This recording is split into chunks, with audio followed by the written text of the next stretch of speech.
Last week, I preached that the main themes of life could be characterized as Eucharistic. That Jesus summed up the meaning of his life in the 4 classic gestures of taking, give thanks, breaking, and giving. You will hear these words during the consecration. That Jesus lived the Eucharist throughout his life. But in order to keep his way of life alive, he knew that he had to pass it on through symbolic words and gestures. I've done with for the first 2 themes, memoria and presence. Memoria, memory, grateful memory. The third is sacrifice. Jesus' presence is a mindful, dynamic, and personal presence. It is a presence with and for others. At Mass, Jesus becomes present among us in the act of offering himself to the Father and to us for our salvation. He says, "You take this and eat it. This is my body, which will be given up for you, given up in sacrifice to the Father for you. Take this and drink from it. This is the cup of my blood of the new and everlasting covenant. It will be shed in sacrifice to the Father for you and for all, so the sins may be forgiven." So Jesus becomes present at Mass as sacrifice and as an offer of communion. It's a sacrificial presence. So at every Mass, we make present here and now the sacrifice of Calvary that took place 2,000 years ago. It is made present, but it's not a bloody sacrifice that he shed blood, but it's real. So Jesus made his sacrifice in Calvary present through signs in our midst, the breaking of bread, the Last Supper, so that we may offer him. We offer him to the Father, not only offer him to the Father, but also offer ourselves together with him. Jesus left us the Eucharist in order that we may be able to join ourselves or to unite ourselves to his self-offering to the Father. Is given for this participation as offerer. We offer. And the gift, that gift is the gift of ourselves. And this is symbolized in the offertory.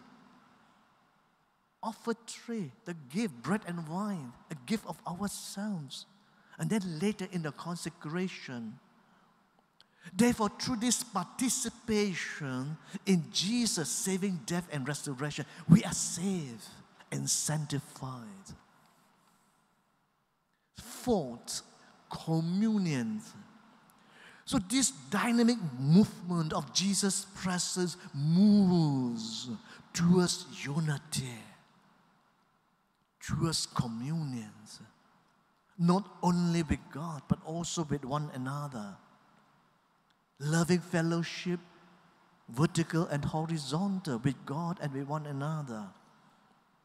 So we receive the Lord in Holy Communion, and we are united with him and with one another.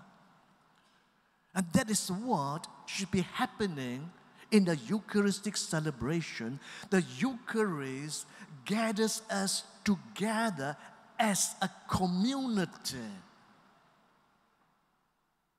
as a united community, not a divided community, in one place around the table.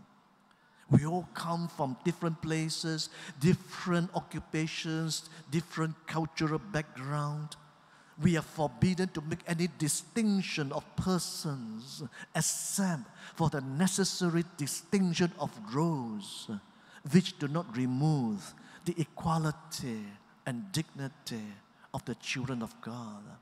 So the Eucharist is a sign, a great sign of unity, of love, of sharing and solidarity. And when the early Christians came together for worship, they were very conscious of themselves as a community gathered in the name of the Lord Jesus.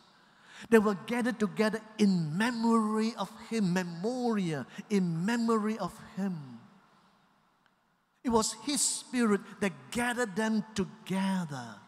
It was His Spirit that enabled them to be a self-giving community, committed to the breaking of bread and sharing the cup with others, especially the poor and needy of the community and society. So dear Sunday Eucharist is a celebration of their life, a celebration of their life, of the 8 habits which they live during the other 6 days of the week. And very appropriately, our Eucharistic celebration is concluded by the act of mission. The Mass is ended, go, go, go forth, go and glorify God by your life. Go and glorify God by your life. The life of the 8 habits. So, to summarize these 4 themes in one sentence, the Eucharist is a specific act of memoria that makes present anew to us Jesus and His sacrifice on Calvary, so that we may unite ourselves to Him and to one another. And through this Eucharist, through the living of the Eucharist, we draw life. We draw light, we draw the energy, vitality, the fire from our union with Him. If the Eucharist is central to our lives as Christians, then it should influence every aspect of our lives.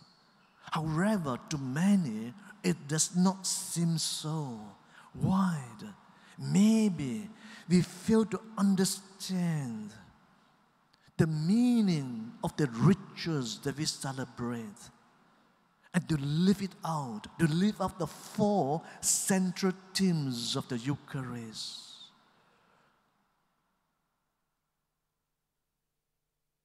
That we fail to remember memoria. Memory is so important. We fail to remember Jesus. Our minds are distracted. We are not able to focus on Jesus, on God. That's why the very first stage of the spiritual journey is the healing of memories.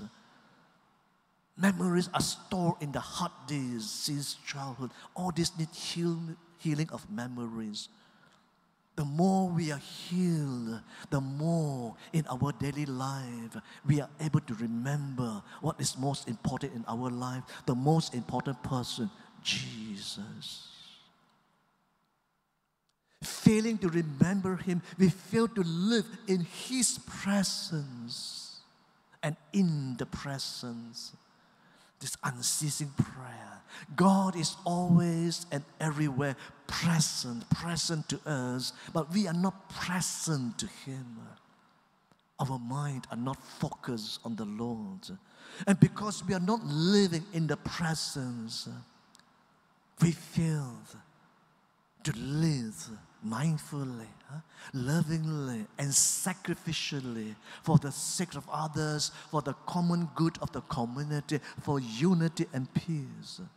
So we merely receive Holy Communion sacramentally, but do not seek to live and grow in loving communion with others.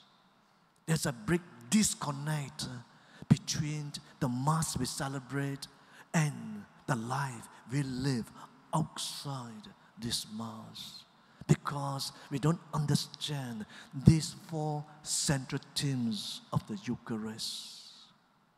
So when Jesus called us to discipleship, and the question arose, how can I be your missionary disciple? Jesus could answer the question with one word, the Eucharist.